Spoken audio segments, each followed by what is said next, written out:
In this Science Week video for Ryburn Valley High School, I'm going to show you how we can make plastic using milk and vinegar. Here's some that I made yesterday. I made a star, I made a sort of flower, looks a bit like a crisp, and I also had a go at making some 3D shapes as well. This one was supposed to be a cube. If you're worried about the thought of making plastic because you've heard about environmental concerns with plastic, don't worry. This plastic is entirely biodegradable and it's made from just 2 ingredients. You'll need some vinegar. A bottle of vinegar like this cost about 30p from the supermarket and you have more than enough there. And you need some milk. You'll also need a measuring jug, a bowl and something to stir with. You could also use a rolling pin and some cookie cutters, but you don't have to. That's entirely optional. The first step is to measure out 300 millilitres of milk into your measuring jug and heat it. I used a microwave and I put it in the microwave for 2 minutes. You want it really nice and hot. So I've got my milk out of the microwave and it's really nice and hot, and I'm just going to put 6 teaspoons of the vinegar. It's quite easy to pour. It has a pour friendly cap. Lost count now. 4, 5, 6, I think that's right. Into my bowl and then add the hot milk straight in. And straight away you should see something quite funny start to happen with the milk. It doesn't look very appetizing. Your hot milk comes out of the microwave. You might think about making hot chocolate or cocoa with it. But as soon as we mix it with the vinegar, you're going to be completely put off that idea. What's happening is the acid in the vinegar is causing the proteins in the milk, which are called casein, to form longer chains than they would do ordinarily. This is a process called polymerization. There's lots of different types of polymers. You can get natural polymers. Your hair is made of a natural polymer called keratin. All the protein in our body is a type of polymer. Starch is a natural polymer. But then there's also synthetic polymers, which is what we tend to think of as plastics. Okay, so you see it's almost like slime. It's quite squidgy, but it also snaps. It's not very stretchy. We're just going to keep stirring it and keep pulling it together. You will find that because the milk was very hot, you don't want to be putting your hands in this just yet. And what we're going to do in a minute is take it out and put it onto a folded over sheet of kitchen roll so that we can try and roll it out or mould it into shapes.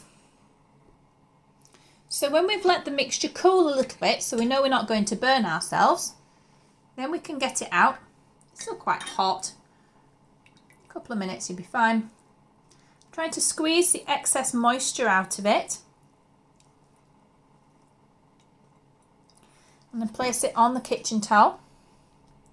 Okay, it's quite satisfying to touch. This is now waste in here. We can't do anything with that.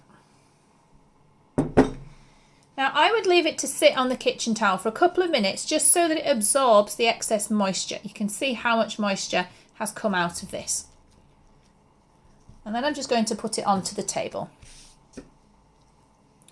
Now you can roll it. I've got just a normal kitchen rolling pin here, but it's not great. You've got to be really gentle.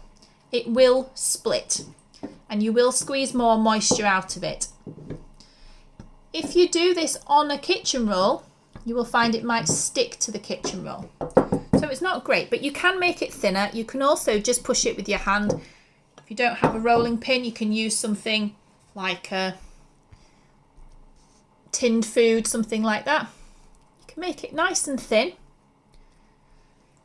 And then you can use cookie cutters. I've got a star. Or I've got a heart. Cut those out. And then I will use a palette knife to put them on a fresh piece of kitchen roll. Or even baking paper would probably be even better if you've got it. And I'm going to leave it on top of a radiator or somewhere warm and dry. Even a windowsill might work at the moment for about 24 hours and it will set rock hard. So there's the heart that I made before. They do curl up a little bit. They're not perfect, but they're good fun. You could make them a bit thicker, leave them to dry for longer, and then drill a hole in them or poke a hole in them with a tool and maybe turn it into something like a keyring.